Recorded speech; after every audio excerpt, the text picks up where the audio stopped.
Boker Tov, nous sommes le 28 janvier 2021. C'est l'heure du premier journal d'information en direct de Jérusalem sur Studio Kalita. Et oui, direction nos studios à Jérusalem avec notre correspondant Daniel Haïk. Bonjour Daniel, crise sanitaire à la une de l'actualité et c'est l'incertitude qui règne encore dans le pays concernant la prolongation du confinement. Oui, bonjour Ilana. Pour l'heure, le confinement en Israël doit se terminer le 31 janvier à minuit, mais il ne fait aucun doute que face aux données préoccupantes de la contamination, il sera prolongé.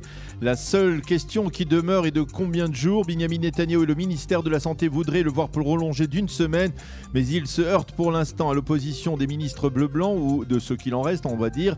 Au sein de bleu-blanc, on refuse en effet de cautionner une prolongation du confinement tant que la loi sur l'imposition de contraventions lourdes sur des institutions scolaires ne sera pas votée.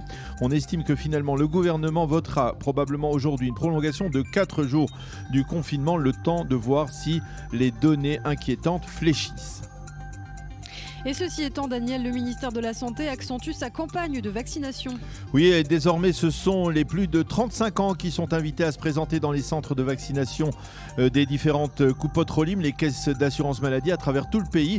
Actuellement, ce sont plus de 90% des Israéliens de plus de 70 ans qui se sont déjà fait vacciner ou qui ont reçu la première dose du vaccin. Et près de 3 millions d'Israéliens qui ont reçu au total la dose du vaccin Pfizer. Hier, le Premier ministre Binyamin Netanyahou a estimé qu'il sera probablement nécessaire de se faire vacciner une fois par an. Il a fait cette déclaration dans le cadre du Forum économique international de Davos et après avoir expliqué comment Israël a mené sa campagne de vaccination. Et à noter qu'un accord a été conclu entre le Trésor et les hôpitaux publics non gouvernementaux. Oui, c'est important. Ces hôpitaux recevront en 2021 une rallonge budgétaire d'1 milliard de shekels qui devrait leur permettre de répondre aux besoins des malades du corona, mais également des autres malades dans ces hôpitaux israéliens. Il s'agit des hôpitaux Hadassah, Shaare Tzedek à Jérusalem, Laniado à Natania et Mayane à Yeshua à Bnei Brak qui vivent en partie grâce à des donations importantes en provenance de l'étranger.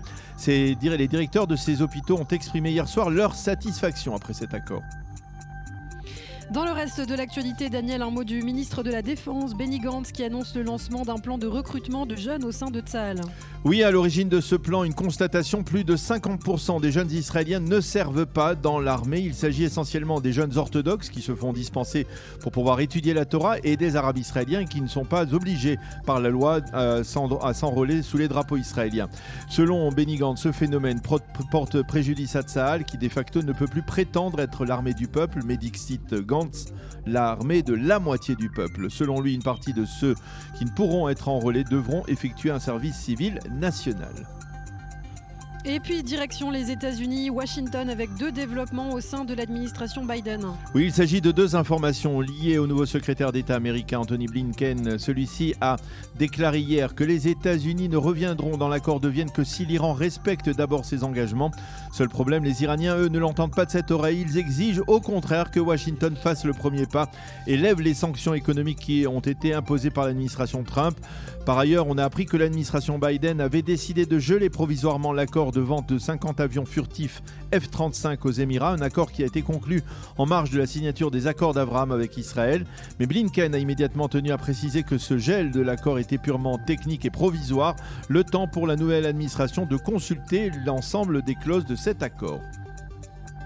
Et on reste à l'étranger avec le Luxembourg qui a signé hier dans le cadre de la Journée internationale de la Shoah un accord de restitution de biens spoliés. Oui, c'est le gouvernement luxembourgeois qui a signé cet accord avec l'Organisation mondiale juive de restitution des biens spoliés. Le Luxembourg s'engage dans cet accord à verser des dédommagements aux rescapés de la Shoah, à rouvrir des comptes bancaires de victimes inactifs et à restituer les œuvres d'art qui ont appartenu à des juifs et qui ont été spoliées durant la Shoah. C'est la fin de ce premier journal d'information.